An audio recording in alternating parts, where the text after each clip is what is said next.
Bonjour à tous, bienvenue dans une nouvelle émission de Parcours de vie. Aujourd'hui, nous sommes au musée Lugdunum à Lyon pour les Journées européennes de l'archéologie et j'ai la joie de recevoir Merwan Chettir qui est archéologue et on va discourir aujourd'hui et on va vous partager plein de choses justement sur sa carrière, sur ce qu'on peut faire justement par rapport à ce que l'école a pu nous proposer parce que ça a joué sur toute notre carrière et je suis très très heureux de te recevoir aujourd'hui. Parce que tu as une carrière phénoménale, tu as cette volonté, tu sais, que disaient mes parents, de s'extraire, c'est-à-dire de monter, d'arriver presque à tes rêves.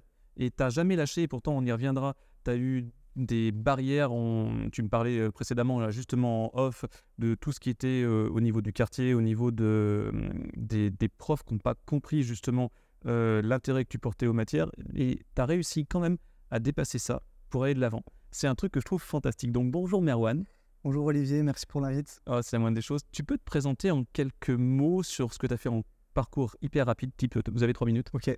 En 3 minutes, ça va être compliqué, mais je vais essayer d'être concis effectivement. Alors, moi c'est Merwan Chettir, du coup j'ai 31 ans. J'ai un parcours un petit peu sinueux, ce qu'on peut qualifier aujourd'hui de sinueux en France. Je m'explique. Je viens d'un quartier de parents d'origine algérienne. J'ai pas été très bon en cours. Pas tout de suite en tout cas, et j'avais un rêve qui était d'être archéologue, mais si tu veux, on m'a très vite dit mec, tu viens d'un quartier, tes parents ils sont immigrés, t'as pas le niveau, l'archéologie ça va être compliqué. Et parallèlement à ça, j'ai rencontré ce qu'on va dire un art qui s'appelle la danse, qui est en l'occurrence le breakdance, et je me suis pris vraiment d'affection et je suis tombé amoureux de cette discipline là, et si tu veux, j'ai calqué, on va dire, la persévérance qu'on apprend en danse. Par exemple, tomber 99 fois après l'entraînement et réussir ta figure au bout de la 100e sur, au final, ma vie professionnelle, où il y a eu pas mal on va dire, d'échecs, pour vraiment schématiser. Et ces échecs ont été surmontés plutôt bien, puisque j'ai fini par réaliser ce rêve-là, qui était d'être archéologue et d'en vivre aujourd'hui, ce qui est plutôt une bonne chose. Et toi, tu as été archéologue en France, tu as été au musée de Londres, maintenant tu es au Luxembourg. Exactement, ouais, j'ai eu la chance, l'opportunité de travailler dans plusieurs pays, de faire des stages dans plusieurs pays, effectivement de vivre en Italie, à Rome pour ma 3e année de licence, de faire le Danemark, l'île de la Réunion pendant plusieurs mois, effectivement là, dernièrement le Museum of London Archaeology à Londres, et là plus récemment la société Archaeodiac pour laquelle je travaille et où je suis responsable d'opérations archéologiques. Alors tu as pu voir aujourd'hui, et je suis très content de te recevoir pour ça, les expérimentations archéologiques en bas, t'es arrivé tout à l'heure. Et j'ai vu que ça t'avait intéressé parce que t'aimes bien aussi la matière et le fonctionnement. T'es passé voir Unibrick aussi parce qu'ils ont entièrement constitué une ville en Lego. Ouais. Et ça t'a fasciné. Bien sûr. Mais ça fascine tout le monde. Et je suis vraiment très heureux que tu rentres dans ce cadre institutionnel d'un musée parce que c'est aussi une culture qui doit être transmise, parce que cette base de culture, on va dire antique, etc., c'est la même chose parce qu'on est humain. Ça nous touche tout autant aujourd'hui. Nous, on va revenir à la petite enfance parce qu'on va dérouler l'intégralité. Ouais. On a dit qu'on ne se balançait pas, c'est terrible. Faut c'est très très difficile. Ouais, je sais. Toi, tu as grandi où? Comment ça s'est passé? Alors, enfance et scolairement, ouais. Je sais que tu es très proche de ta maman aussi, donc il y a plein de choses à toi. Ouais. Alors moi, j'ai grandi dans un quartier à côté de Dijon qui s'appelle Chenauve, qui est un quartier à l'époque qui s'appelait ZEP, zone d'éducation prioritaire. Aujourd'hui, je crois que c'est REP+, comme ça, REP+. Et voilà, où tu as les moyens rudimentaires. Hein, si vraiment, encore une fois, je catalogue un peu et je m'en excuse. Mais voilà, on n'a pas eu... on va dire que j'ai été baigné dans un milieu où, si tu veux, c'était... Les moyens qu'on avait pour nous faire cours, ils étaient un peu compliqués parce qu'on avait, par exemple, je prends le collège qui est vraiment caractéristique et qui a un vrai souvenir. On avait 1 heure de cours de français, de maths, etc. Mais finalement, on avait une demi-heure de cours parce qu'il fallait qu'on se calme pendant les 30 premières minutes. Et les 30 autres minutes, il y avait une efficience qui était vraiment pas présente et ce qui crée des lacunes. Je t'expliquerai après. J'ai changé de collège sur la fin et j'ai basculé d'un milieu à l'autre et j'ai senti les lacunes vraiment se présenter de façon brutale. Donc j'ai grandi dans ce quartier qui s'appelle Chenauve à côté de Dijon, donc avec ces petits moyens-là. Et élevé seul effectivement par ma mère. J'ai très peu connu mon père finalement et je l'ai côtoyé, on va dire, sur la fin de sa vie parce qu'il est décédé par la suite. mais on n'a jamais eu une relation père-fils. C'est ma mère vraiment qui s'est battue. On est trois garçons. Je suis le plus grand. Et donc, il a fallu, on va dire, mettre la main à la pâte aussi très tôt pour l'aider. Parce qu'à l'époque, elle était horaire. Donc, elle bossait. Plus elle bossait, plus elle était payée. Moins elle bossait, moins elle était payée. Donc, on la voyait rarement. Elle partait très tôt le matin et rentrait très tard le soir. Donc, elle nous faisait le manger le soir pour le lendemain. Et voilà, il fallait composer avec ça. Qui dit composer avec ça, et c'est pour ça que je te parle de lacunes. Au-delà des lacunes, eu égard au mode, on va dire, d'éducation qu'on a pu recevoir via les cours, mais aussi au fait que tu dois t'occuper de tes frères et sœurs, donc tes devoirs, tu les squeezes un peu. Donc j'ai grandi dans cette atmosphère-là, sans pour autant manquer de quoi que ce soit. Il y avait des jours qui étaient plus difficiles que d'autres, ça c'est un fait, mais on n'a pas manqué d'amour déjà. Et je pense que ça, c'était déjà essentiel, la considération et l'amour. Et je le vois sur ceux que j'ai en cours, ça change tout en fait. Mais c'est assez incroyable en fait. Bon, ça, on s'en rend compte après, quand comme je t'ai dit, je change de milieu, mais effectivement, on s'en rend pas compte sur le fait, mais voilà, avec le recul, je suis en capacité de te dire que j'ai manqué de rien, en tout cas à ce sujet et à ce niveau. Donc, gros big up à la maman qu'on salue quand même, c'est important. Ok, donc ton collège, ça se passe comment, grosso modo? Moyen. Mais est-ce que tu es intéressé par des choses très particulières à ce moment-là déjà? Ouais, bien sûr. L'histoire, ce qui a conditionné la suite. La SVT à l'époque, beaucoup, parce que je voulais être archéologue. Et au-dessus de mon quartier, il y avait une immense forêt qui s'appelle le plateau de Chenôve. Et il y avait une pancarte avec les différentes strates où ma mère me disait à l'époque, il y avait la mer et encore avant, il y avait les dinosaures. Je disais, mais qu'est-ce que tu me racontes quoi tu me parles? Et effectivement, il y avait des petites ammonites que tu pouvais sentir, etc. Et en fait, tu as cet élément qui s'appelle la curiosité qui vient s'éveiller petit à petit parce que déjà, tu te demandes pourquoi. Et j'avais le pourquoi vraiment facile. Et autant dire que je faisais chier ma mère avec ça. Je ramenais des cailloux à la maison, elle me disait les cailloux, c'est dehors. C'était vraiment marrant, en tout cas pour moi, pas pour elle. Mais voilà, j'avais vraiment cette curiosité qui était naissante et qui était grandissante, et je voulais vraiment savoir. Il y avait vraiment ce côté-là. Donc l'archéologie, finalement, j'ai pas mis de mots dessus avant très très longtemps, avant vraiment d'arriver à l'université en histoire de l'art archéologie, parce que je pensais que c'était de la paléontologie, mais peu importe ce que c'était, moi ce qui me faisait kiffer, c'était cette curiosité qui s'éveillait et d'essayer de comprendre pourquoi. Et une fois que j'avais compris, d'avoir cette satisfaction-là de me dire « Ah ouais, ok, c'est génial, qu'est-ce qu'il y a d'autre ?» Et c'était voilà, cette volonté-là. Donc il y a eu vraiment cette bulle d'air, on va dire, qui s'est faite par ces sorties-là. Ok. Et donc tu attaques le lycée. Madame Galland, c'est quand? C'est lycée. Galland, c'est lycée, ouais. On va y revenir parce que c'est quelque chose de très particulier qui a une incidence dans ta vie. Clairement. Alors très néfaste au début, clairement, mais en même temps, et c'est ce qui fera dans le club M, dont on parlera en fin de parcours, mais c'est ce désir de montrer à travers de la persévérance qu'on peut y arriver contre tout ce qu'on t'a essayé de te mettre en tête. Ouais, et ça déjà, ça arrivait même plus tôt, en fait, cette frustration, parce que je sais pas si toi tu as connu ou si tu l'as fait eu égard à ton rôle de professeur aujourd'hui, mais je sais que moi, enfant, à chaque rentrée des classes, tu notais ce que tu faisais sur un papier. Je le fais plus. Je le fais plus des années parce que je trouve ça très problématique. Du coup, tu notais ce que tes parents faisaient comme métier et tu notais ce que toi tu voulais faire. Et moi, du coup, j'avais que ma mère qui était à l'époque femme de ménage.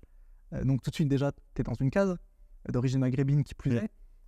Mon père, c'était une croix. Je savais pas ce qu'il avait fait. Je savais qu'il avait ramassé vaguement des oranges en Espagne il y a longtemps, mais en termes de profession, j'étais largué. Et puis, moi, je voulais être archéologue, donc j'avais mis archéologue. Et là, l'éducation nationale te tombe un peu dessus, en tout cas certains professeurs, et on m'a dit écoute, t'es marrant, mais t'es éclaté au sol en cours, t'as des ambitions, elles sont un petit peu too much, eu égard à tout ton parcours et à tout ton background qui est vraiment présent. L'archéologie, c'est un métier difficile, tout le monde n'a pas les postes qu'ils veulent, c'est des longues études, et tu rentres pas du tout, encore une fois, dans ces cases-là, donc on va faire un peu Madame Irma, on va dire ton avenir avant même que tu n'essaies quoi que ce soit. Et puis on te casse, et puis pardon de parler poliment, mais comme ça, c'est à force de dire que t'es une merde, tu finis par le croire. Donc tu grandis aussi avec cet aspect-là. Moi, il n'y avait pas d'archéologue autour de moi. Ma mère, l'archéologie, c'était Indiana Jones, Sidney Fox l'aventurière. D'ailleurs, à la caméra, ce n'est pas des archéologues, ce n'est pas de l'archéologie. Mais tu grandis avec ça. Et effectivement, j'ai ensuite changé de collège parce que ma mère a obtenu un poste à Dijon et on a déménagé à Dijon. C'était un peu plus simple. un peu plus sympa, et un peu plus accueillant. Mais je me rappelle de ce premier jour où j'entre en cours et effectivement, une population qui était essentiellement maghrébine et subsaharienne, c'est toi qui deviens la minorité quand tu vas dans ce collège-lycée-là. Et tu t'aperçois, au-delà de cet aspect-là, c'est les lacunes que tu as accumulées qui sont juste monstrueuses. Quand toi, tu fais encore l'étape de multiplication et qu'eux, ils parlent déjà de division et résolution d'équations. Tu es là, mais moi, c'est ce que je voyais, c'est ce qu'ils voyaient en 6e et toi, c'est ce que tu vois en 3e. Donc, tu as ce gap qui se crée qui est juste monstrueux. Donc, j'ai redoublé ma 3e, effectivement. Et j'ai ensuite passé cette 3e. Effectivement, j'entre au lycée. Et j'avais intégré ce collège-lycée parce qu'à l'époque, justement, je faisais italien en 4e. Parce que j'étais vraiment passionné par cette langue et je trouvais la prof magnifique. C'est vraiment vrai, ce que je te raconte là. Je la trouvais magnifique et j'avais choisi italien pour ça. Et j'excellais en plus vraiment en 4e. Et puis arrivé en 3e, chute libre. Encore une fois, une histoire de lacune. Et puis là, en arrivant en seconde, et cette prof-là, je l'ai eu 3 ans effectivement, cette Madame Galland, désolé de la nommer, mais elle a participé en tout cas à ce que tu es aussi. Oui, à ce que je suis, clairement. Et là, c'était... alors là, la chute, elle était encore plus vertigineuse. 4 de moyenne annuelle, 6 de moyenne annuelle, la boule au ventre quand tu entres. Tu lèves la main, interroge tout le monde sauf toi.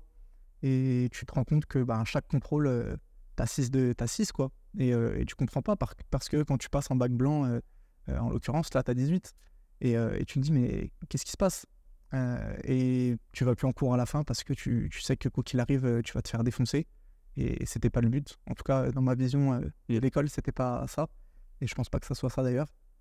Donc j'ai eu ce côté-là, mais qui quelque part m'a aussi montré, grâce à la danse aussi, cette histoire de persévérance et de me dire, ok, tu me dis que je vais pas y arriver, je vais te montrer que je vais y arriver et peu importe, c'est ça, le moyen, tu vois. Même si je prends pas l'ascenseur, je vais prendre les escaliers et t'inquiète pas, on s'en fout. Ouais, c'est ce truc-là où, quoi qu'il en soit, tu trouveras un moyen pour passer. Et je fonctionne de manière similaire et qu'importe, on y arrivera parce que ça doit rentrer. Absolument. Après, on a fait focus sur un de tes profs, mais c'est pas l'ensemble. Et tu as choisi une filière STMG, si je me trompe pas. Ouais, mais c'est très bien, c'est un choix, je veux dire, il y a aucun problème là-dessus. Et tu termines, donc tu as ton bac, chaud. Ouais. Mais on s'en fiche parce que ça fait partie de l'évolution globale et que ça avait fait autre chose, tu serais pas à ce que tu es là. Je suis d'accord avec toi, mais encore une fois, tu vois, je ris parce que je connais, je me rappelle de ce qu'on me disait. C'est fou, tu vois, d'avoir encore ce recul et de se dire, purée, mais ils me disaient tous que j'y arriverai jamais. Mon bac, effectivement, j'ai fait un bac STMG parce qu'à l'époque, j'avais pas les capacités pour aller en général. Et j'avais pris cette filière parce que ma mère voulait que je valide le bac, mais moi à l'époque, à ce moment-là, je veux faire que de la danse parce que je sais que c'est ça qui me sauve. C'est ça qui m'empêche de traîner au quartier, c'est ça qui me fait voyager, c'est ça qui me fait rencontrer du monde, c'est ça qui me fait m'ouvrir sur d'autres types de musique, parce que moi à la base c'est rap, funk, le reste, et là tu en viens à collaborer avec des danseuses classiques, des danseurs contemporains, tu donnes des cours de danse avec, c'est des gens qui ont fait le Broadway Dance Center à New York, qui te recrutent, avec qui tu collabores, on fait des créations, et on joue dans les plus grandes salles de Dijon, et on rencontre à l'époque Christiane Taubira qui était gardienne des Sceaux, on a passé un super moment, enfin... Tu vas, c'est des zones de confort, mais c'est des zones de confort qui t'apportent. Et c'était ça l'idée. Et moi, l'école, à ce moment-là, je décroche complet. Okay. Et je finis par valider effectivement ce bac STMG au rattrapage avec 1 en maths, alors que je pensais avoir tout déchiré en plus. C'était une catastrophe. Une catastrophe.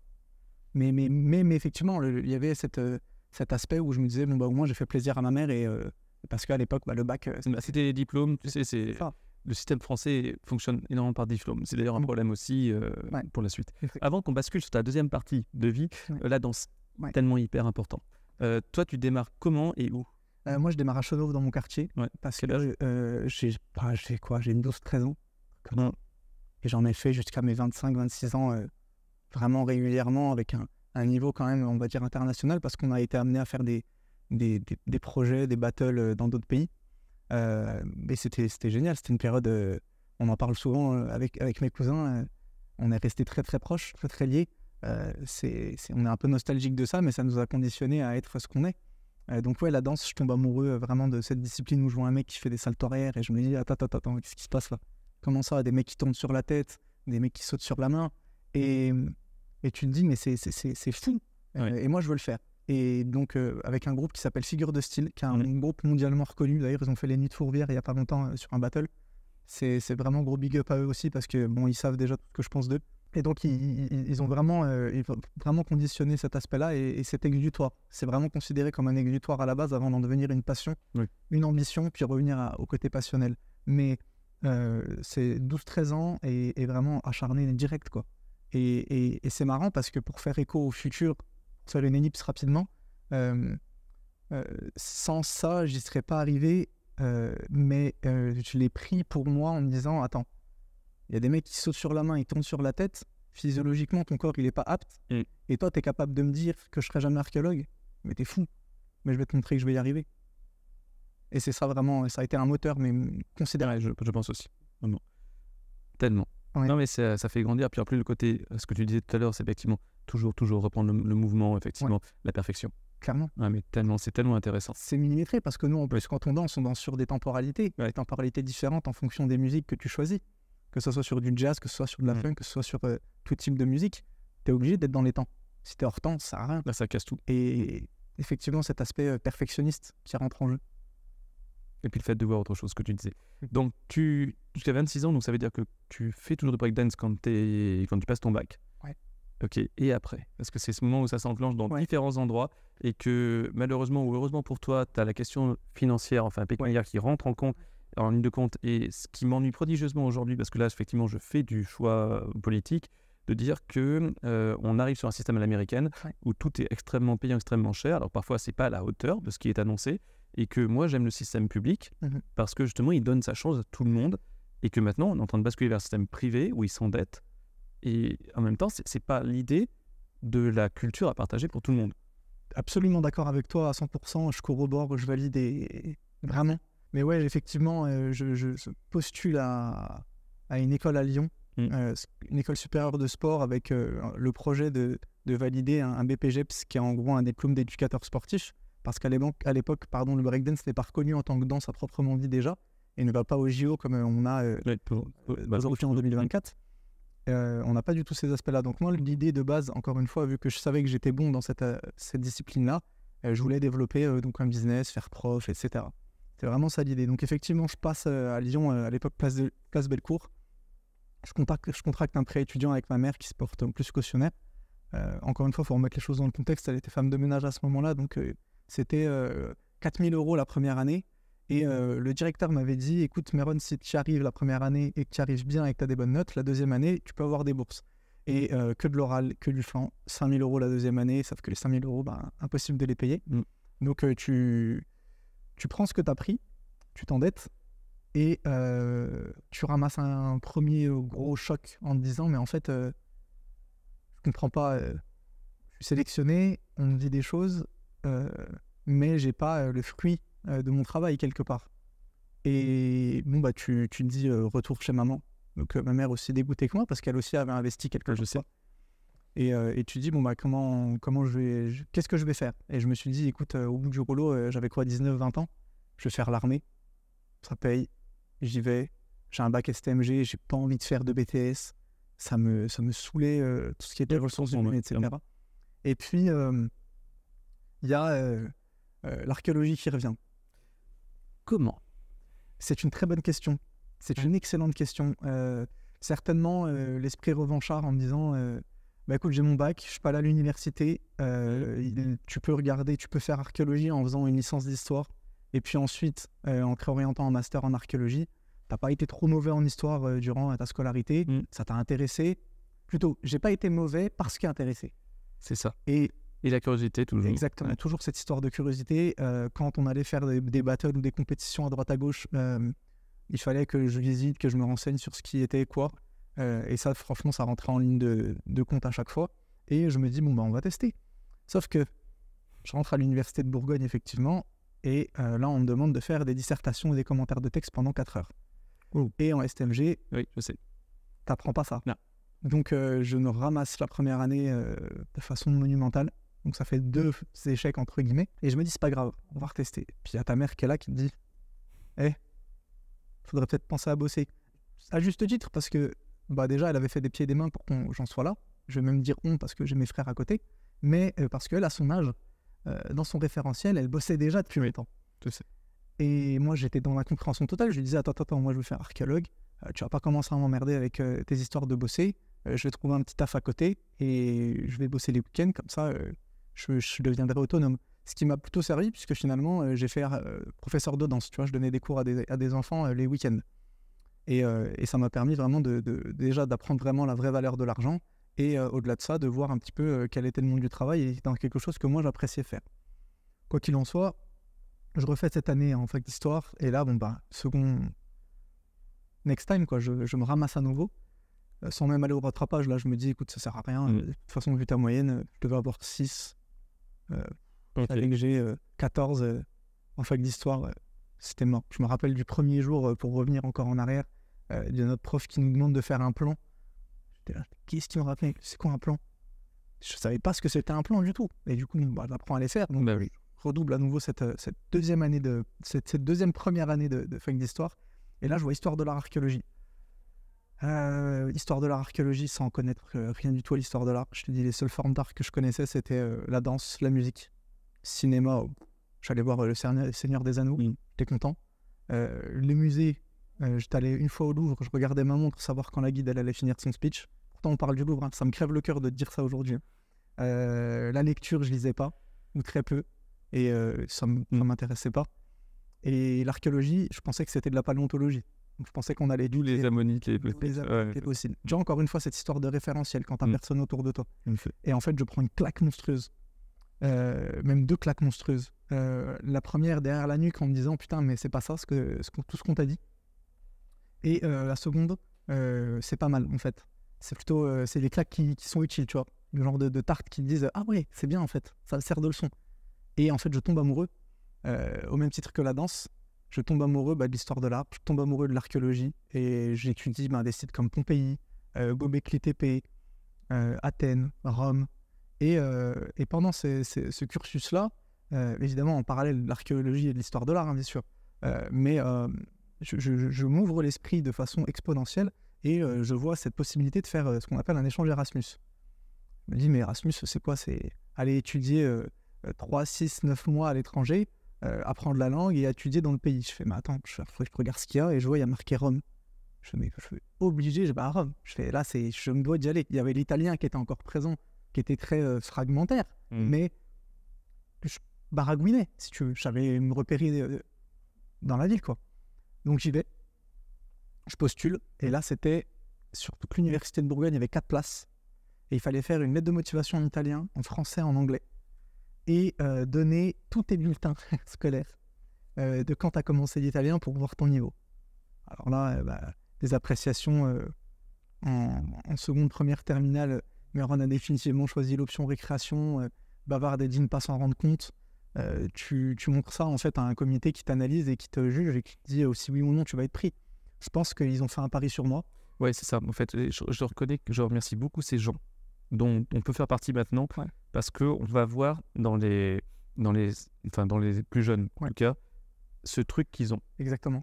Et on va leur donner leur chance, et d'autant plus que nous, on nous a donné notre chance. Tout à fait. Et vraiment, c'est ce truc-là. Mais clairement, et je les remercie, je ne sais pas qui c'était, mais je les remercie, parce que j'ai été à Rome, contre toute attente. Même ma mère était complètement étonnée, parce que le jour où je rentre, je lui dis, écoute, j'ai vu un truc Erasmus, là, ça s'appelle... C'est un programme intéressant, je pars étudier à l'étranger pendant 1 an. Je me rappellerai toute ma vie, elle est allongée sur le canapé, elle regardait la télé, elle m'a regardé, elle m'a fait, on verra. Et je peux pas lui en vouloir non plus. Mais est-ce qu'elle n'a pas voulu aussi me motiver? Je sais pas, et je ne saurais probablement jamais, mais pour avoir eu cette discussion après avec elle, elle s'en rappelle même pas de toute façon, mais voilà, pour vraiment bien schématiser, moi j'ai pas bercé dans le monde de l'archéologie ou dans le monde de la culture tout de suite, de la culture générale ou de la culture archéologique ou scientifique. Ça arrivait très très tard. Et je suis pris à Rome, et là je pars à Rome. Et là, mais le retournement a été encore une fois monstrueux. Là, je prends pas une claque, mais je prends un coup de pelle monstrueusement. Je rentre dans l'université la première fois. Il y avait des fontaines, des palmiers. C'était juste phénoménal. Et je rentre, et moi j'y vais en plus casquette à l'envers, jogging, mon petit sac à dos Eastpak avec mon ordi dedans, Air Max.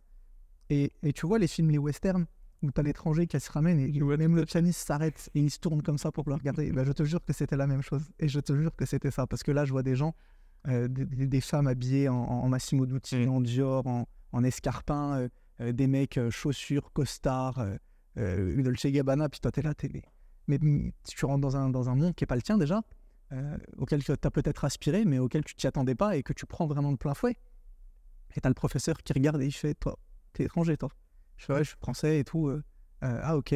Puis il commence à parler en italien et là, je panne rien.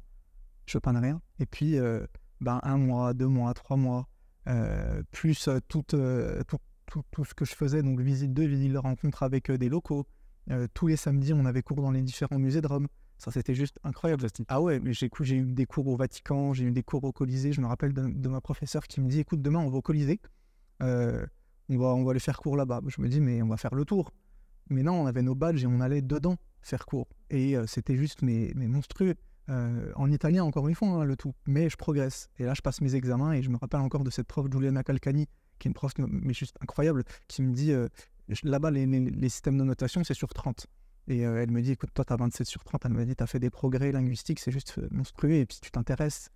C'est ce dont on parlait tout à l'heure, ouais, sur le bain linguistique. C'est-à-dire qu'en fait, le meilleur moyen, c'est l'immédiateté de... Clairement. Faut y aller. Faut baigner là-dedans. Mais je donne ce conseil à tous les gens qui veulent apprendre une langue. Babel, Duolingo, regarder des séries, c'est génial, hein, mais ça suffit pas. Ouais. Ça suffira jamais. Si vous voulez apprendre l'anglais, vous allez dans un pays anglophone. Si vous voulez apprendre quelque langue qu'elle soit, vous allez dans le pays où la langue est parlée.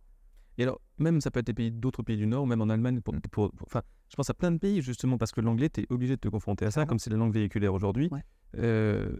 Faut être en confrontation. Hein. Tout à fait. Tout à fait. Il faut se confronter, exactement. Il faut sortir de cette zone de confort. Ça fait peur. Ouais. Ça, c'est un fait. Hein. On va pas se mentir. Ça fait peur. Pique au début. Mais après, c'est un bonheur. Moi, j'ai eu la chance d'être là où je suis aujourd'hui parce que j'ai parlé plusieurs langues et parce que je parle plusieurs langues, dont l'anglais plus récemment. Mes premiers jours, j'arrive en Angleterre, c'était un sketch. C'était un sketch. Where is the kitchen? Ah mais on était dans ce mode-là. Hein. Je rentre, déjà, je sais pas comment je suis pris. En plus, il faut passer des tests aujourd'hui. Donc, je révise un peu, mais encore une fois, très, très basique. Je vais en Angleterre et premier jour de mon intégration, ils me proposent de boire un coup avec eux. On le thé avec le célèbre lait à l'intérieur. Et là, elle me regarde, elle me fait en anglais, comment s'est passé ton voyage? Donc, how is your journey? Et moi, je lui réponds, yes. Elle regarde, elle me fait, putain, on t'a recruté 1 an, toi. Toi, t'es avec nous 1 an, là. Et puis, petit à petit, t'as pas le choix. Tu es qu'avec des Anglais, tu parles qu'avec des Anglais, tu commences tes fouilles archéologiques, t'as un truc en anglais, il y a marqué tes clay, silty clay, qui sont en gros tes sédiments de type limon argileux, etc. Et toi, t'es là au début, tu te dis, mais qu'est-ce que c'est que ça? Donc, ton Google Trad qui est ton ami. Mais encore une fois, petit à petit, et au bout de 3-4 mois, tu commences à baragouiner. Et je me rappelle quand je suis parti, un collègue qui est ami aujourd'hui, Brian, et pas dans la kitchen pour le coup, vraiment, il me dit, je me rappelle de toi, premier jour, tu parlais pas un mot et aujourd'hui, tu parles fluent, quoi. Et j'étais, mais ça, quand un local te dit ça, oui, tu sais que tu as gagné en crédibilité. Et puis, le fait de passer en plus des entretiens en anglais, j'ai été approché par l'Arabie Saoudite pour un poste de responsable d'opération. C'était en anglais. J'ai eu, pareil, d'autres postes pour le Qatar, pour qu'est-ce que c'était les USA, il n'y a pas longtemps. C'est que en anglais. Et pour Londres, encore il n'y a pas longtemps, pareil, c'est que de l'anglais. Et c'est juste incroyable. Et vraiment, à partir du moment où j'ai commencé à bosser en Angleterre, là, ça a ouvert le champ des possibles, que je savais déjà, mais auquel je n'étais pas encore vraiment confronté, parce qu'avant, j'avais cette façon de penser très franco-française, avec ma culture maghrébine, certes, mais qui est quand même pas présente dans le milieu du travail, qui est vraiment l'aspect français dans lequel on est bercé. Et là, tu changes de tout au tout. Et dans l'archéo, comment ça se passe, l'appréhension des gens en France et à l'étranger? Parce que je pense qu'on en a touché un petit mot après, mais je pense que c'est pas du tout la même manière de te regarder ou de te proposer du travail. Non. Et tu me parlais de tes origines aussi, mais bien sûr. Ça, c'est un truc qui est visiblement fascinant, qui n'existe qu'en France. Ouais. En fait, en France, n'importe quel travail qui soit, de mon expérience en tout cas, pas la danse. Je mets la danse. Ok, ça marche, oui, parce que... Mais ouais, c'est souvent, et ça a beaucoup été, t'es de quelle origine, mais tu as cette intuition qui te montre que c'est pas bienveillant. C'est t'es de quelle origine? Algérienne? Ah, ok. Tu viens d'où? Chenauve? Ah. Et ça va même des profs, hein. Je me rappelle des réunions parents-prof quand je suis passé de Chenauve à Dijon. T'étais où avant? J'étais au collège du Chapitre à Chenauve. Ah. C'est de quelle origine au taf? Ouais. Ah ouais, ok, d'accord. De déterminisme social. Ouais. Et tu le vois, plus tu montes, plus tu fais tes classes. À Rome, déjà, l'université est payante là-bas. Et des personnes qui viennent d'origine maghrébine, t'en avais pas. Et en master, pareil. En master, on était 10. Il y avait une métisse et moi.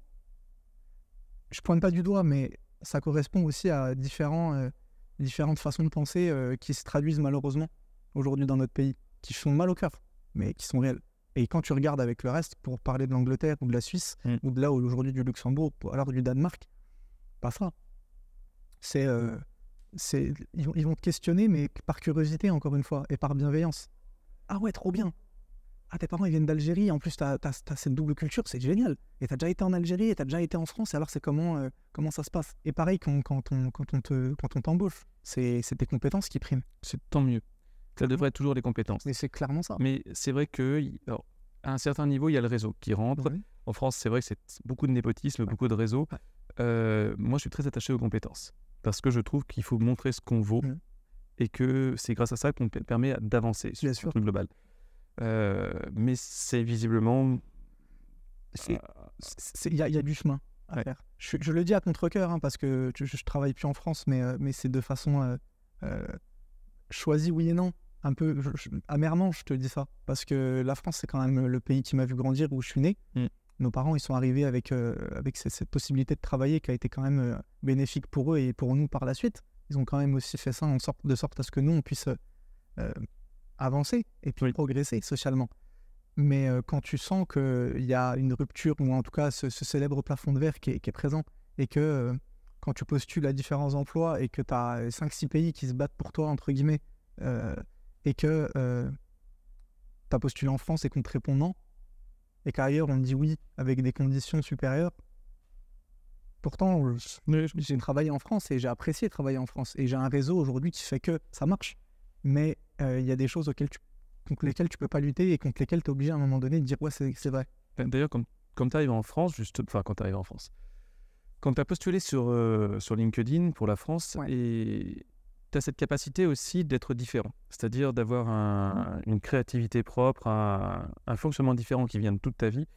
Et c'est pas très classique. Et je trouve ça très bien, justement parce que la zone de confort, ça oblige les gens, alors soit à te dire non, on ne veut pas de toi, soit à se poser des questions. Moi, j'aime bien la deuxième option, mais le fait de se poser des questions implique un questionnement sur soi-même aussi. Mais c'est très très bien que tu montres la différence et montres une voie alternative, toi. Merci déjà, parce que c'est ce que vraiment j'essaie de prouver. Je dis pas que je suis le meilleur archéologue, loin de là, je le serai jamais, c'est pas le projet, c'est pas le but. Non, moi, je vis de ma passion, je suis heureux. Je suis heureux de me lever le matin et de me dire qu'est-ce que je vais trouver aujourd'hui, ou quelle connaissance je vais produire aujourd'hui. Mais parallèlement à ça, je veux aussi montrer que c'est possible, que peu importe d'où tu viens, ce qui vaut pour le quartier vaut aussi pour un mec de la campagne paumé. Il aura les mêmes problématiques, français ou non. On n'est pas dans de l'ethnie du tout. Mais c'est la problématique qui s'opère en fait au moment où tu cherches. Et en France, on a ce problème. Effectivement, tu as ce côté réseau, népotisme, etc. Mais moi, ça m'est arrivé d'être pointé du doigt pour ce que je faisais. C'est-à-dire montrer que c'est possible, parler de ce qui me plaît. Mais encore une fois, c'est très franco-français malheureusement. Il y a une expression qui est alarmante, qui est triste, mais qui est vraie, et que j'ai retrouvée malheureusement, et pour l'instant qu'en France, c'est « ils voudront que tu réussisses, mais jamais mieux qu'eux ». Et ça prend tout son sens. Et le nombre de personnes que je connais qui veulent partir, mais de religion, d'ethnie, peu importe, c'est tout d'horizon, je te dis ça. C'est monstrueux, par les conditions, qu'elles soient salariales, humaines ou quoi. Mais la France prend un gros retard sur le marché de l'emploi. Elle produit énormément. C'est pour ça que je te dis, je suis dégoûté parce que moi, elle m'a offert des opportunités qui seront monstrueuses. Quand je parlais avec mes collègues de l'Angleterre, t'as payé combien ton année d'université? Je leur disais, les gars, dites-moi vous. Ils me disaient 25-30 000 euros l'année. L'année, pour être payé 2000 pounds mensuels. Et toi, je leur dis, si moi je vous le dis, les gars, vous allez m'insulter. Vous allez m'insulter. Non, chez nous, c'est gratuit. C'est accessible. Et j'ai même eu des bourses pour y aller. J'ai eu 8 000 euros de bourse pour aller à Rome. j'ai eu 450 € par mois parce que ma mère n'avait pas les moyens, on va dire, pour subvenir les bourses du Crous là. Et je lui dis, j'étais payé pour aller en cours. Limite, je percevais quelque chose si on transpose. Il me disait, mais tu rigoles. Je disais, non. Mais pourquoi t'es pas là? Enfin, pourquoi t'es pas là-bas? Je fais, les gars, c'est trop compliqué. Je fais, c'est trop compliqué. Tu sors d'université, de master, t'es à 1200 par mois, t'as fait 5 ans d'études. En plus, moi, j'en ai fait plus de 5 ans. Tu vois les gens autour de toi qui achètent, qui font ceci, cela. En plus, l'archéologie, c'est compliqué d'avoir des CDI. J'ai des collègues, je les félicite d'ailleurs. Il y en a une en particulier que j'ai en tête, je la nommerai pas, mais elle a tout cassé. Elle a attendu 10 ans. Elle a un doctorat, elle a attendu 10 ans avant d'être recrutée. Alors qu'elle a dû faire comme elle pouvait, partir à droite à gauche, au détriment de sa famille, parce qu'elle a eu des enfants. Et aujourd'hui, elle est CDI, tu vois. Tant mieux pour elle, grand bien lui fasse, parce qu'elle le mérite, de ouf. Mais la moyenne, c'est quoi? C'est 5-6 ans. Et tu vois que c'est compliqué. Je sais. Heureusement, il y a un truc qui te tient, qui te meut vraiment, c'est cette passion-là que tu as pour l'archéo, la découverte. Et toi, alors je vais te poser 2 questions en même temps. Ouais. La première, c'est qu'est-ce qui te plaît vraiment dans l'archéologie? Et la seconde, c'est que tu vas me lier ça au reste. Ouais. C'est le musée of Archaeology. Ouais, tu sais, avec mon accent, ok. Le musée archéologique de Londres, hein, voilà. Donc, qu'est-ce qui t'intéresse dans l'archéo? Vraiment. Moi, ce qui m'intéresse dans l'archéo, c'est la découverte. C'est la découverte, c'est de me dire, alors vraiment pour essayer d'être le plus concret possible, c'est de sortir l'objet de terre et de me dire, purée, entre toi et lui, c'est passé parfois des millénaires. L'expérience que j'ai vraiment la plus parlante, c'était mon premier contrat à l'INRAP. J'avais fait 10 mois. Alors INRAP, pareil. Oui, pardon, INRAP, excuse-moi. Institut National de Recherche Archéologique Préventive, qui est l'État finalement, et qui est un opérateur public. Il y a aussi des opérateurs privés depuis 2003, si mes souvenirs sont bons, ouverture à la concurrence. Mais voilà, j'ai travaillé pour eux pendant 2 ans, 2 fois 2 mois. Et c'était incroyable. Et j'ai fait des découvertes juste passionnantes. Et celle-là, c'était justement un site près de chez moi à Dijon, en Saône-et-Loire. Et je me souviens, je fouille un tronc d'arbre qu'il fallait vider. Donc nous, on fouille en coupe au départ. On coupe en 2. On essaie de voir un petit peu comment s'opère la stratigraphie. Et là, je vois un bord de céramique. On était sur de l'âge du bronze. Et je tape comme ça et je fais... Et mon responsable de secteur de l'époque me dit, à mon avis, c'est juste un morceau, quoi. Et il s'avère que c'était toute la poterie entière qui était de l'âge du bronze. Donc on est sur du 3000 avant notre ère, limite. Dans mes mains, c'est moi qui le sors. Aujourd'hui, à l'époque, en 2021. Et tu te dis, entre 2021 et moins 3000, qu'est-ce qui s'est passé? Et moi, ça me rend juste super content, en fait. Et c'est ça, moi, c'est de voir un petit peu les façons de vivre de l'époque. C'est une enquête. C'est une vraie enquête. Et c'est de la résoudre au maximum, et le plus possible. Mais c'est aussi de produire cette donnée et de dire... voilà comme ils étaient avant, parce qu'on est souvent dans le préjugé à chaque fois en disant ils étaient comme ci, ils étaient comme ça. Tu vois, j'étais en Égypte il n'y a pas longtemps, je rencontre un couple de Français, le mec il vient, il me dit, ah t'es archéologue et tout, ouais. Il me fait, tu vas voir demain les pyramides, elles sont millimétrées, elles sont posées comme ça, etc. Ils étaient trop forts, c'est pas possible que ça soit que des humains, etc. Je fais, oh non, pas ça. Et bon, déjà j'arrive et effectivement elles sont pas du tout millimétrées, c'est vraiment, tu peux mettre ton bras, tu peux t'insérer dedans. C'est un chef-d'œuvre architectural, on peut pas le mentir, mais tu sais que c'est des humains. Et en fait, j'essaie de lui expliquer et j'essaie de l'expliquer en disant que ils n'étaient pas moins intelligents que nous, ils faisaient juste différemment. Et en archéologie expérimentale, ça se traduit, mais de la façon la plus concrète qui soit finalement. Et là, c'est vraiment ça qui me passionne. C'est de parler de ça, ouais, vraiment. Et tu dois bosser avec pas mal d'avancées technologiques qui permettent aussi de retracer, d'avancer plus vite. Parce que je me souviens avant, parce que moi j'ai fait histoire de l'art, etc., avec toutes les pages de bouquins référençant les types d'amphores et compagnie, mais c'était le bout du monde, quoi. Bien sûr. Et maintenant, tu voudrais avoir des aides. Clairement, les technologies aujourd'hui de pointe, elles sont super utiles, tu vois. En parallèle, moi je suis pilote de drone. Donc j'ai été déjà amené à faire des missions où je pilotais le drone, et derrière, tu fais ce qu'on appelle la photogrammétrie, la 3D, des rendus 3D, déjà pour conserver. Que nous, c'est ce qu'on fait, on fait de la sauvegarde par l'étude grâce à ça. Aujourd'hui, l'archéologie préventive, c'est 90-80% de ce qui se passe sur le sol et dans l'archéologie même. Donc on intervient avant les chantiers. Et il n'y a plus ce délire où on stoppe un chantier, on le bloque et on arrête tout. Non. On récolte ce qu'on peut récolter. C'est un peu comme une bibliothèque qui prendrait feu et nous, on récolte le maximum de livres avant qu'elle brûle, tu vois. Oui. Et du coup, on est sur ce projet-là. Et c'est ce que je fais les 3 quarts du temps. Et au Museum of London Archaeology, c'est ce qui se passait aussi. Ils ont une branche archéologique où nous, il intervient en tant qu'opérateur. Et derrière, on bossait effectivement avec des super technologies, avec des possibilités assez incroyables. Là, l'entreprise pour laquelle je bosse aujourd'hui, qui est Archéodiag, que je salue d'ailleurs et que je remercie, on a des formations de scan 3D. C'est juste incroyable. C'est formidable. Quand j'étais en stage au Danemark, on étudiait des fragments de bouquins empoisonnés d'époque moderne. On l'étudiait avec des spectromètres de masse et des diffractomètres de rayons X. C'était juste monstrueux. C'est génial. Et on s'apercevait que les bouquins empoisonnés, ils étaient empoisonnés à l'arsenic. Et là, tu essaies de développer des hypothèses avec toi, ce que tu as, avec ce que tu connais, avec ce que tu essaies de voir et de comprendre. Et tu t'aperçois qu'en fait, c'est dans un but de conservation pour éviter que les parasites ne bouffent le papier. Et il y avait le taux d'arsenic qui était encore élevé. On devait mettre des gants pour les manipuler. Et c'était juste génial. C'était juste incroyable. C'est des stages, moi, qui m'ont juste appris. Pareil pour l'île de la Réunion. J'ai passé 6 mois là-bas au sein du SRA, Service régional d'archéologie océan Indien. C'est le pénitencier C'était le pénitencier que tu avais C'était le pénitencier pour enfants, ouais. Mon boss m'appelle, il me dit écoute, demain on part en pleine jungle réunionnaise, on va chercher un pénitencier pour enfants, qui était connu, mais il fallait le topographier, savoir les géoréférencer, savoir où il était exactement. Il y avait eu un lidar qui avait été fait avant, donc il passait il passait en gros au laser sous la couverture végétale, et derrière ça répercutait des points et ça donnait des différents reliefs. Voilà.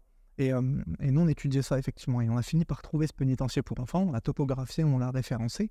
Ensuite, ça a donné lieu à une fouille INRAP, qui ensuite, ça a été vraiment pour moi les premières reconnaissances. C'est National Geographic qui publie un article à ce sujet. Et toi, tu sais que tu as participé, tu as mis ta petite pierre à l'édifice à ce sujet, alors que j'étais jeune, je me rappelle encore, c'était en 2019. Et je me rappelle encore marcher dans la jungle, forêt tropicale, parce qu'il n'y a pas de danger à La Réunion, attention. Et je me tourne et je me dis mais je suis payé pour faire ça, j'ai un quartier pourri, on m'a toujours dit que j'y arriverais jamais, et là je suis en passe de le faire. Et juste après ça je reviens en master, parce que c'était avant mon master 2, je reviens en master 2, je cartonne la première année, seconde moitié du semestre, je valide à 17 sur 20 mon master, et là t'es consécration. Et je me rappelle appeler ma mère et en lui disant ça, elle me dit bouge pas, j'arrive. Et je me rappelle de l'étreinte, mais de soulagement. Il y a eu tu l'as fait, même plutôt on l'a fait. Après tout ce que tu as enduré, après tout ce que tu as connu. En plus, moi j'ai commencé l'archéologie de terrain tard. On peut faire des fouilles programmées l'été. Oui. Moi j'allais à Cora faire le ménage à 4h du matin et je revenais le soir à 17h. C'est pour ça qu'aujourd'hui, des fois, j'ai un peu du mal avec certains de mes confrères et consoeurs qui pointent du doigt ce que je fais, parce que je le fais pas d'un mauvais sentiment, et peut-être pour eux que c'est une absence de légitimité, mais pas pour moi. Mais mes diplômes, je les ai, et le terrain, je l'ai fait. Et dans plusieurs pays et dans plusieurs langues. Aujourd'hui, je donne des interviews dans plusieurs langues. Non, mais ça te plaît? Ça me plaît parce que j'adore faire ça. Ah oui. Et j'adore transmettre, montrer que c'est possible. C'est ça l'idée. C'est ça, c'est montrer que c'est possible. Et il y a un truc chez toi, parce que au-delà de l'archéo, parce que c'est quand même ton métier et ta passion, tout à fait. Il y a ce truc qui s'est développé que je comprends totalement, c'est le fait de transmettre à partir de ce que tu as, j'allais dire enduré, mais c'est pas connu, ce sera plus simple, et de participer au club M, c'est-à-dire effectivement, tu as ce côté entrepreneur, et que j'apprécie beaucoup, c'est-à-dire que s'élever, tu vois, faire face, montrer des choses, c'est pas forcément d'être un modèle tout le temps, tu prends ce que tu as à apprendre, tout à fait. Mais tu as ce côté où tu veux emmener les gens vers plus haut que là où ils sont. C'est ça. Et ça, merci quoi. Je pense qu'on a aussi ce rôle-là quand on a... je peux pas dire qu'on devient un petit peu le modèle, parce que j'aime pas ce mot, mais de voir qu'on peut inspirer. Moi, je reçois des messages d'étudiants tous les jours. Mais quand je te dis tous les jours, vraiment tous les jours, qui me disent écoute, nous on galère en archéologie, est-ce que tu as des pistes, est-ce que c'est possible ceci, est-ce que c'est possible cela, et moi je prends un plaisir à les aider, avec grand plaisir. Et ce M-Club dont tu parles, qui a été fondé par Sofiane Mesdour, que je salue, qui est une personne incroyable, qui a un parcours juste monstrueux aussi, et dans l'entertainment, effectivement, dans l'entrepreneuriat, moi il m'a appelé en me disant écoute, j'adore le profil que tu as, et tu parles pas que d'archéologie. Et moi, c'est pas ce qui m'intéresse dans tous les cas. C'est la dimension et le cheminement. Et du coup, j'ai intégré effectivement ce club qui est un business club, qui est vraiment très axé entrepreneur, business, etc. Mais j'ai ma place parce que j'ai montré que c'était possible. Et que, effectivement, dans l'entrepreneuriat, tu tu y vas envers et contre tout et C'est ça. tu le fais. Tu le fais. De toute façon, entreprendre, c'est ça, c'est construire, c'est faire. Donc, peu importe la façon de le faire. Tu es d'accord qu'il y a cette force, ce truc que j'arrive pas à exprimer, qui te pousse toujours à expérimenter et à aller faire autre chose. Et en plus, quand tu es raccord avec toi-même, ça va encore plus vite. Aujourd'hui, oui. Ouais. Oui, parce que tu es heureux là. Et puis en fait, il y a eu le célèbre syndrome de l'imposteur qui te fracasse, tu vois. Et qui est, encore une fois, malheureusement, Accès France. Je suis désolé de tirer dessus, mais c'est la vérité. Parce que je voyais au Danemark, je voyais en Royaume-Uni et je voyais dans les autres pays dans lesquels j'ai pu vivre, c'est pas comme ça. On n'a pas on te pousse à le faire. On te pousse à le faire. On te dit, vas-y, essaye quand même. Tu vois, on a quand même ce côté, tu vas te ramasser, mais ton échec, il va te servir de leçon. En France, on n'a pas ça. Alors, ça commence à changer. Alors, heureusement, mais parce qu'on a les influences externes. Oui, tout à fait. Parce qu'avant, c'était pas ça. Et on a des gens qui sont revenus pour en parler. Mais si tu regardes à l'époque, et je pense que c'est encore un petit peu d'actualité dans certains endroits, à l'université ou au collège ou au lycée, personne ne voulait réciter sa poésie au collège. Personne ne voulait être le prof. Parce que la peur de l'échec, la peur d'être jugé, on est toujours jugé, on s'en fout de toute façon. Mais ça, il faut pouvoir l'intégrer et se le dire. C'est vrai. Et dans les autres pays, c'est pas comme ça. Malheureusement, c'est pas comme ça. Il y a vraiment cette dimension de allez, teste, c'est pas grave, au moins essaye. Fonce. Si je suis responsable d'opération aujourd'hui, c'est parce que le boss a cru en moi à un moment donné, sans rien me demander. Il m'a dit, écoute, je te mets sur cette opération, moi c'est learning by doing. Tu vois déjà cette mentalité. Et ça, on l'a pas. Et tu regardes à l'université pareil, quand en TD ou même en CM, en cours magistral, le prof me posait une question, sur 200 personnes, il y en a combien qui lèvent la main? Et si tu as le malheur de mal répondre, tu te fais défoncer. Et tu grandis avec ça. C'est terrible quand même, ce truc-là. On a un problème avec l'oral en France. On a un problème avec cette histoire de participation. Et ça se traduit aussi bien dans les langues. Dans les langues aujourd'hui en France, à quel moment tu es jugé sur ta capacité à valider une langue à l'écrit? Oui, parce que la langue, tu la parles. Quand tu grandis, tu écris pas avant de parler. Tu parles avant d'écrire. Non, mais je sais bien. Et au Luxembourg, toi, tu me parlais tout à l'heure de la manière donc, de gérer un chantier. Et ça me fait penser à ça, justement. Quelles sont les différences, en fait, dans le fait de mener un chantier d'archéo, on va dire Luxembourg, puisque tu y es maintenant, par rapport à la France? Je pourrais pas malheureusement te donner vraiment de réponse à ça parce que j'ai jamais été confronté à la gestion d'un chantier en France. J'ai épaulé durant ma fouille programmée à La Réunion le responsable d'opération, mais les paramètres administratifs, politiques et tout ce qu'on entend économique, etc., je ne les connais pas en France. Alors comment ça se passe au Luxembourg dans ce cas? Au Luxembourg, en fait, nous, là où je suis, vraiment, c'est de A à Z. On nous transmet l'offre. Et c'est à nous après de prendre contact avec les différents aménageurs, les différents acteurs, les différents partis pour négocier avec eux les réunions, pour mettre en place, pour leur dire, bah voilà, les dates sont de temps à temps, voilà ce qui se passe. On est épaulé bien évidemment par l'Institut national de recherche luxembourgeois, qui est l'INRA, avec qui on entre en contact également pour organiser toutes ces réunions auxquelles ils sont présents. Et on a des comptes à rendre effectivement, puisque forcément c'est leur terrain, c'est eux qui payent aussi une partie, etc. Donc moi je rédige le projet scientifique d'intervention où je dis voilà comment ça va se passer, voilà les données archéologiques, voilà les données historiques, voilà les méthodes envisagées, si ça vous convient, oui ou non, etc. On table là-dessus. On a des offres, ça c'est le gérant qui s'en charge pour les offres économiques, la partie vraiment économique c'est lui qui s'en charge, et pour le reste c'est nous qui sommes en autonomie complète. C'est vachement bien. C'est incroyable. C'est liberté et des responsabilités aussi, mais vraiment une liberté. C'est vraiment. Et t'as cet aspect aussi managérial qui moi m'est propre et que j'aime faire. Mais t'as un côté leader où tu prends en considération les gens, toi. Je trouve. Ouais, clairement, ça se sent tout de suite, donc je sais que tu vas faire attention à eux. Ouais, on peut pas les dissocier. Donc tout va dépendre de la politique en archéologie. On fonctionne comme ça, tout comme la culture plus généralement, mais ça dépend de ça. Quand il y a un problème de toute façon et qu'on manque de thunes, c'est là qu'on prend. Par toujours. contre, alors ça devrait être le contraire. C'est ça.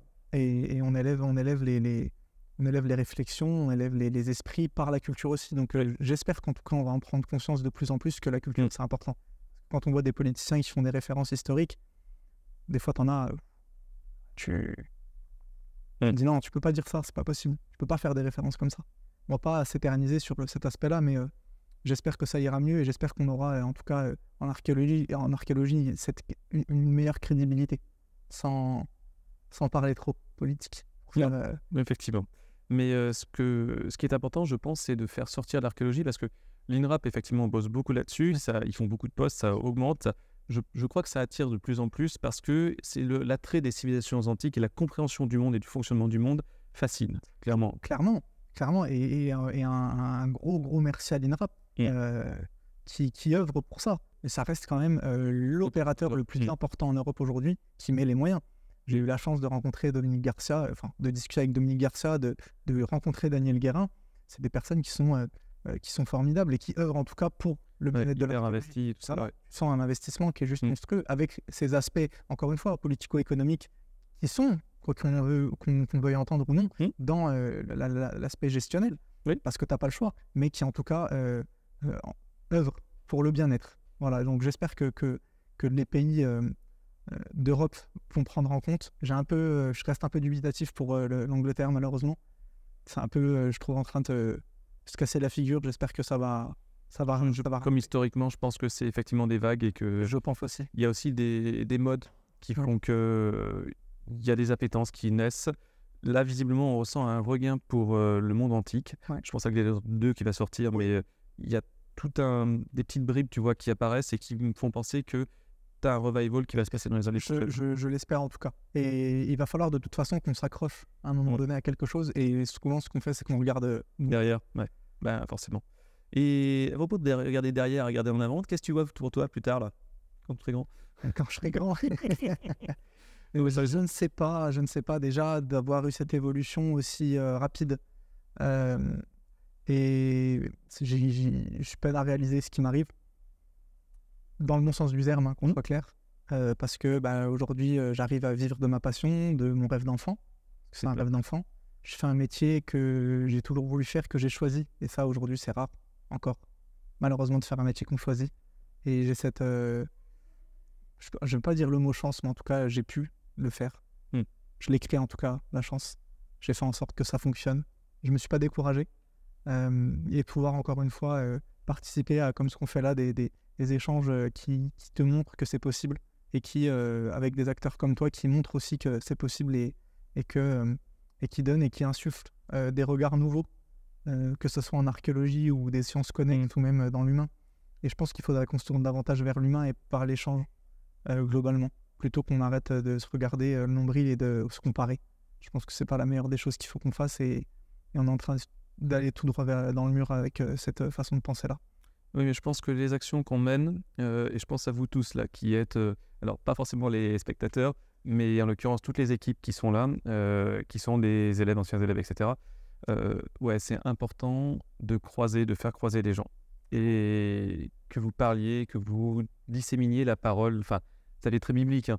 Mais c'est une parole, en fait, c'est simplement le fait de discuter entre vous et d'échanger des points de vue différents. Exactement. Et c'est là où, en fait, on va prendre de l'autre et la personne va prendre de nous aussi.